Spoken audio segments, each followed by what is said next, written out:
Welcome to New Africa Rising, your #1 source for real, up-to-date stories and insights from across the African continent. If you're new here, don't forget to like, share, and subscribe, and hit that notification bell so you never miss a moment of truth, depth, and authentic African voices. Your support fuels this platform and keeps our voice strong across the continent and beyond. Let's grow this community together. Subscribe now and be part of the African Renaissance. Before we dive in, a quick but important disclaimer. The content you're about to hear is based on credible, publicly available sources, official statements, verified reports, and trusted online information. We're here to inform, analyze, and educate. We do not promote hate, violence, or any kind of misinformation. Our mission is simple: deliver context-rich stories that amplify local perspectives, drive informed conversations, and unite Africa through understanding, not division. Now let's get into today's story. And trust us, you don't want to miss this. In a powerful moment that sent ripples through both Africa and the global stage, Burkina Faso's transitional president, Captain Ibrahim Traoré, stood side by side with Russian President Vladimir Putin in the heart of Moscow's Kremlin. The occasion? The 80th anniversary of Russia's victory in the Great Patriotic War, what many know globally as World War II. But make no mistake, this wasn't just a diplomatic handshake and photo op. It was a signal, a message, a turning point. This meeting marks a bold new chapter, not just for Burkina Faso, but for West Africa as a whole. While the world looked at the ceremony, behind closed doors, serious geopolitical shifts were taking place.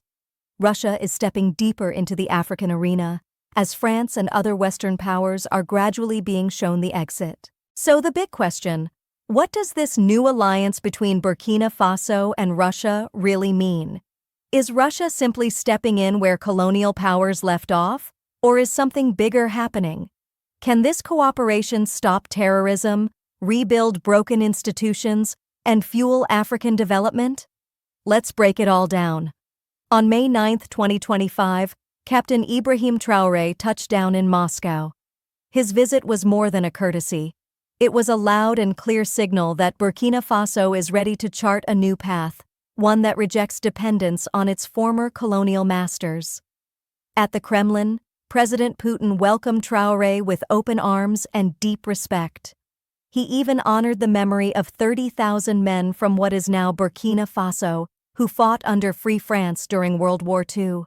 That historical connection laid the foundation for what's becoming a modern partnership rooted in mutual interest, shared struggle, and real strategic alignment. But it didn't stop there. President Putin didn't mince words. He made it clear that Russia is committed to helping Burkina Faso combat terrorism and restore order. This isn't just about weapons or soldiers. This is about rebuilding institutions, restoring constitutional order, and ensuring the rule of law. He highlighted major moves already underway: the reopening of Russia's embassy in Ouagadougou, increased bilateral trade, the launch of Burkina Faso Economic Days in Moscow, and plans for an intergovernmental commission to oversee cooperation. And for the youth, there's big news. Russia is doubling the number of scholarships for Burkinabe students. Full tuition, fully funded. Education is power, and Russia knows it. A Russian cultural center, Russia House, has opened its doors in Ouagadougou, offering language classes, cultural programs, and outreach opportunities. That's soft power, and it's being used to build long-term ties. In humanitarian support, Russia provided 25,000 tons of free wheat last year, and more food aid is already en route. On the health front, following a visit from Russia's top health expert, joint research projects, laboratory construction, and training programs for local health workers are now in the pipeline. In return, Burkina Faso is standing with Russia on the world stage. President Traoré has voiced support in global forums, and Burkina Faso is now part of a growing Sahel alliance with Mali and Niger, the Confederation of Sahel States. This new bloc held its first foreign ministers' meeting in Moscow, signaling a serious pivot toward the east. When Traoré spoke, the world listened. He said the Victory Day celebrations were moving, but more importantly, they echoed Burkina Faso's own fight against imperialism and modern terrorism. He didn't just thank Russia for its resilience, he said it sets an example for Africa, an example of how a nation can stand tall under sanctions, under pressure, and still thrive. That's the kind of strength Burkina Faso wants to build. And it's not all about the battlefield.